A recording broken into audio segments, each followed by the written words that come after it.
Iya, kembali lagi di Suara Rebon. Suara Perubahan. Masih bersama Gus Imin di sini. Gus, kalau tadi dibilang memang sebagai salah satu panglima santri ya, boleh diceritain nggak sih dengan singkat gimana waktu itu? Ya, saya sendiri kaget waktu itu setelah kita berhasil mengumumkan Hari Santri Nasional, para kiai, para santri kumpul di Jember. Kira-kira 50 ribuan santri, ada banyak kiai yang hadir juga. Tiba-tiba mengangkat saya menjadi Panglima Santri sebagai rasa terima kasih atas pengesahan Hari Santri Nasional. Saya pulang ke rumah, istri saya ngamuk-ngamuk. Emangnya kalau sudah jadi Panglima Santri memang bisa bantu apa kepada santri? Saya bilang Panglima Santri itu kalau Panglima TNI bintangnya 4, Panglima Santri bintangnya 9. Jadi kekuasaannya lebih besar karena 99. Kekuasaannya itu bercandanya begitu. Tapi kekuasaannya besar, kewenangannya tidak ada. Kira-kira gitu. Nah, saya merasa Panglima Santri ini sebagai rasa syukur semua orang yang kebetulan saya ngawal sejak perintis bahan-bahan agar pengakuan para pahlawan santri dan Mbah Hashim menjadi kekuatan, lalu ada Hari Santri Nasional. Tapi intinya santri dan pesantren masih banyak butuh perhatian. Guru ngaji, madrasah-madrasah gajinya masih 50.000 per bulan. Guru-guru madrasah diniyah madin gajinya masih 150.000 per bulan.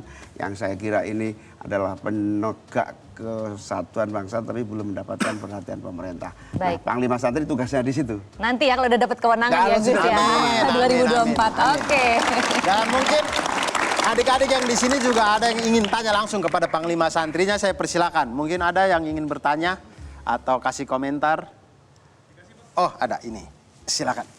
Oh, bismillah. Silahkan Ukti.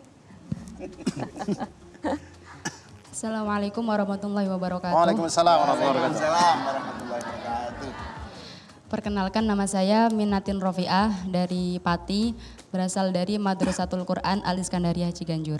Oke, sebelumnya terima kasih untuk kesempatan bertanya.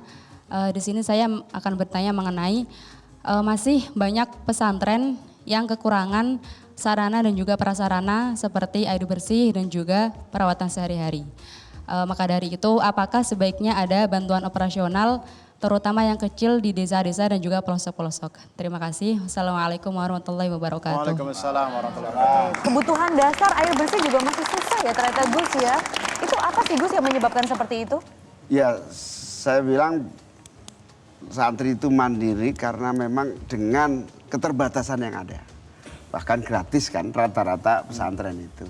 Sehingga fasilitas air, fasilitas MCK itu terbatas. Jadi rata-rata pesantren kita yang masih terbatas itu membuat kesehatannya sangat buruk, gatal-gatal, kudikan, malah ada cerita-cerita yang menurut saya membahayakan. Jangan ngaku santri kalau belum pernah kudikan. Iya, belum pernah gatal-gatal. Itu nggak boleh diteruskan ini. Iya. Kalau saya jadi wapres ini nggak boleh menjadi kebanggaan ini. Gatel kok bangga, saya bilang gitu. Nah itu berarti fasilitas air bersihnya belum tercukupi. Bahkan jangan salah, di pesantren di Jabodetabek saja masih banyak yang santrinya pulang gatelan. Karena MCK-nya buruk. Karena apa ya, namanya juga madrasah kan gratis. Sehingga semuanya kiainya apa adanya. Tapi terus terang, gara-gara gratis inilah fasilitas terbatas, banyak orang-orang bikin pesantren palsu. Orang-orang mengira karena gratis, nah itu hati-hati. Kalau memasukkan anak ke pesantren harus tahu persis siapa kiainya. Karena ada di Bandung pesantren palsu. Karena gratis orang datang, padahal penjahat yang membuka pesantren. Nah itu pemerintah dan kita semua, saya sebagai Panglima Santri sekarang menggerakkan. Laporkan kepada saya kalau ada orang pura-pura bikin pesantren, merekrut santri seenaknya, ujung-ujungnya kekerasan dan kejahatan. Mari kita bangsa ini harus mengawasi semua. Kalau tadi Minanti bilang perlu ditambah dana operasional nggak untuk pesantren-pesantren ini? Pesantren ini sebetulnya sejak Pak Jokowi sudah kita mulai. Ada bantuan-bantuan untuk MCK, tapi masih tidak lancar. Kemudian bantuan untuk sarana air bersih. Bahkan banyak yang kekeringan. Di Bojonegoro banyak pesantren yang ngambil airnya di sungai. Dengan jarak 3 kilo, 2 kilo. Di bor nggak bisa. Oke. Ini kayak begitu. Jadi nanti pemerintah bisa nggak sih Gus harusnya memberi Sangat bantuan bisa, dana duit negara operasional? banyak, terlalu kecil untuk membuat pesantren ini bersih semua, terlalu kecil buat negara. Gampang itu kalau negara mau. Berarti nanti Panglima Santri mau ya, siap Insya ya Allah, kalau insya Allah. terpilih Berarti nanti. kalau Negara kita kaya kok. kalau kata Gus Muhaimin itu gampang sekali. Maksudnya kalau negara mau bisa, berarti yang dulu-dulu ini belum mau ya. 3.000 triliun anggaran kita. Sekecil aja sudah cukup untuk santri-santri kita. Oke. Oke, baik. Ada lagi yang bertanya atau kita lempar ke Zoom? Di Zoom di sini. Oke, mungkin ada yang ingin bertanya lagi. Kalau tadi sudah Ukti yang mewakili, ada Ahi, oh itu sebelah sana, silahkan. Mari ya akhi, ya silakan. Silahkan Ahi. Akhina kita di sini, silakan. Assalamualaikum warahmatullahi wabarakatuh. Waalaikumsalam warahmatullahi wabarakatuh. Perkenalkan, nama saya Lekjan Sukadivi. Ya, silakan. Kenapa santri di era teknologi saat ini harus tetap bangga menjadi seorang santri? Kenapa santri daerah pada saat ini?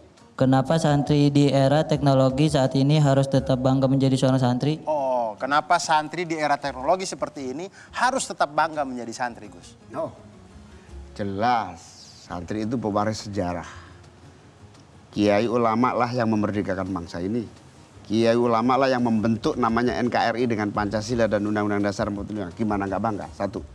Yang kedua, kalian sebagai santri itu rata-rata punya modal. Dua, satu, kemauan untuk belajar, kemauan untuk maju, kemauan untuk berubah. Sehingga apa? Kalau ada teknologi maju apapun akan cepat beradaptasi. Oke. Tapi pandangan orang ini Gus sama santri itu selalu, oh ini hanya ngerti ilmu agama aja gitu. Oh, Pandangan orang dan pencari lapangan pekerjaan tuh seperti itu gitu. Ya, dan juga mungkin kayak, kolot kalau di pesantren. Yes, Apa santri. banyak salah Gimana tuh paham. caranya untuk mengubah Pesantren pandangan atau santri kita itu terkategori banyak sekali. Memang ada yang pesantren yang khusus agama, ada pesantren dengan sekolah modern, ada pesantren yang kombinasi antara khusus agama dan modern. Ini memang ada tiga kategori. Kiai Zamzamin di Lirboyo ini, santrinya 21.000 dalam satu tempat. Wow. Agama tok menjadi pembelajarannya. Oke. Tapi di sisi yang lain ada sekolah umumnya, ada Arisalah itu misalnya sekolah sangat modern dengan fasilitas yang sangat bagus. Oke. Di samping sekolah. Jadi pilihan-pilihannya sangat banyak sekali. Oke. Nah, jadi kolotnya itu ya memang mayoritas gratis, mayoritas. Aha. Sehingga keterbatasan sarana. Bayangkan setelah Covid itu jumlah santri di semua pesantren itu meningkat tajam. Ada dua sebab. Sebab nggak percaya dengan pendidikan di luar pesantren. Sebab yang kedua karena gratis. Oke. Ekonominya lagi sulit. Ekonomi lagi sulit, udah gratis aja. Orang Tapi tua- sebenarnya bisa seimbang ya, Bisa seimbang. ilmu pengetahuan Nah, dan ilmu itulah agama. tugas pemerintah yang belum maju didorong Oke. untuk maju. Nah, bagaimana menghadapi teknologi sekarang? Pemerintah, pesantren harus kerjasama. Semua harus melek teknologi, tidak ada pilihan. Dan saya yakin santri-santri mudah beradaptasi dengan Itu dia kata kuncinya, mudah beradaptasi ya. Jelajahi cara baru mendapatkan informasi. Download Metro TV Extend sekarang.